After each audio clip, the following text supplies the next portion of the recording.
What's up YouTube? Mary the Tall One here. I make videos about things in my life, and most recently I did the Brian Johnson Blueprint Biomarkers. That is a test to see where your biomarkers are at, and then that gives you a baseline, and then they recheck every 6 months. What are biomarkers? Let me just read you the definition because I'm all over the place. All right, biomarkers are measurable indicators of a biological state or condition. They are used to understand what's happening in the body, whether someone is healthy, at risk of disease, or responding to treatment. In simpler terms, a biomarker is something you can measure in the body that gives useful health information. This is going to be a get ready with me because I have a lot to unpack. And I might as well, I'm already kind of rehearsing the things I want to say, so I might as well just say it on camera, and yeah, you'll get to see me without makeup. Shield your eyes. Maybe I'll just blur this part out. Anyway, so one thing, I recently did the Blueprint Biomarkers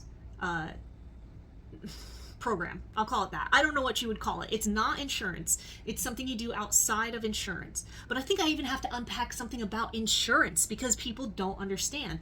I had what I thought was a regular job, but I guess in America that isn't regular. Yes, I am American. I am in America, but the job I had was full-time with benefits, and part of the benefits was health insurance and 401k and dental insurance and vision insurance. This is very good. So part of the health insurance plan is that you could go to the doctor, or you should go to the doctor annually for free. Once a year, you get an annual physical for free. This is not going in because you're sick. This is going in to make sure you're healthy. There's nothing sneaking up on you.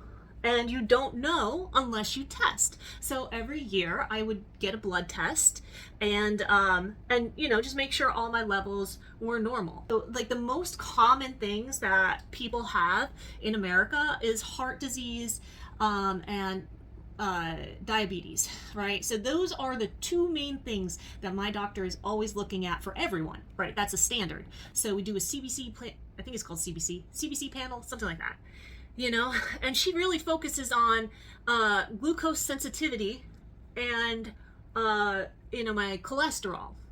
Well, and she knows I've told her that I'm vegan, so I'm not really concerned because on a vegan diet you don't get much cholesterol, and I am not a sweets person. I love salt because I run almost every day, so I sweat a lot, so I love salty foods, and I don't really crave sweet foods, so I don't eat a lot of sugar.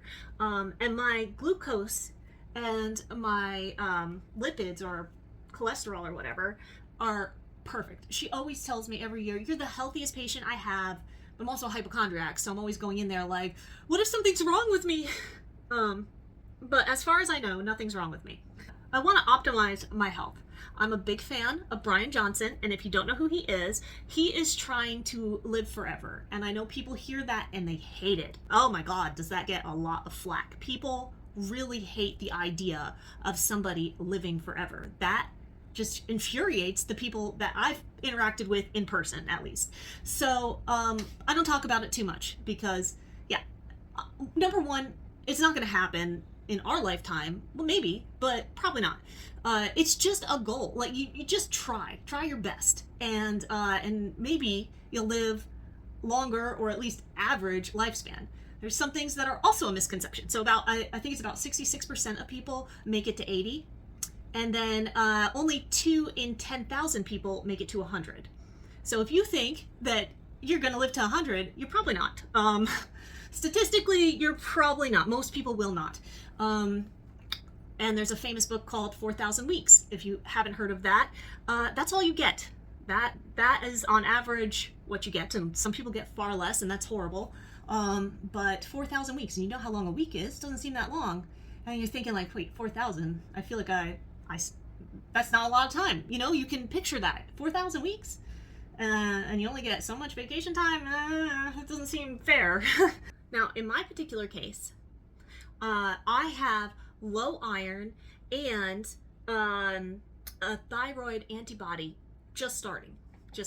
So it is linked to the low iron. So I guess when you become anemic, and I'm at the anemic stage right now. I haven't been anemic for very long, maybe a few months. So I didn't know. I had no idea. I don't feel tired, no. I wake up and run 4 or 5 miles, and then I do some office type work, and then I go to my regular job, and then I work until 11 p.m., and then I come home and do it all again. So, I'm not drowsy, no.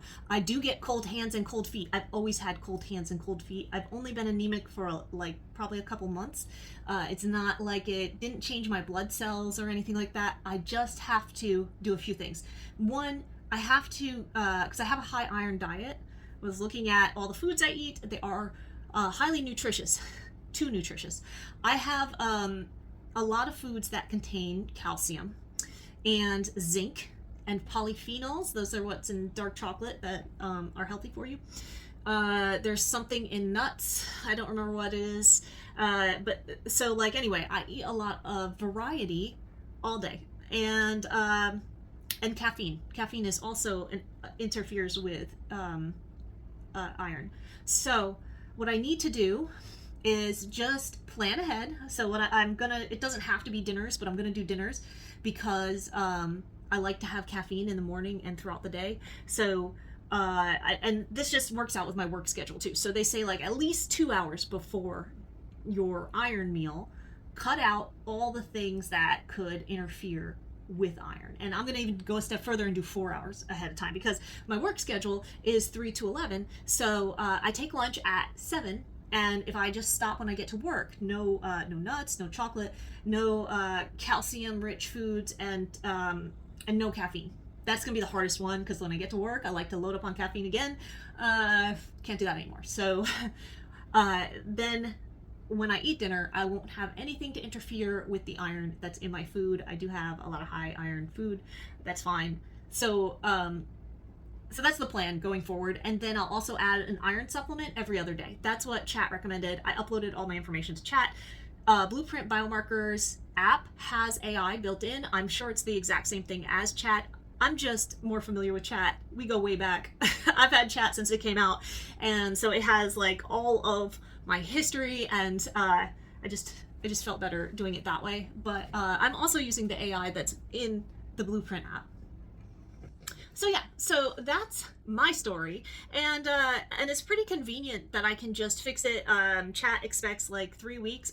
It recommends in 3 weeks go back and get my blood tested again, and see if my markers have improved. Somehow I keep forgetting to say that this is the point of all of this. You find out where your baseline is, where you're at, and then try to improve your markers. Anything that's too high or too low, whether that's cholesterol, glucose, or iron or what, you try to get them in the correct range, or in a healthy range, I should say. And that is the point of tracking your biomarkers. But thank you for watching, and like and subscribe.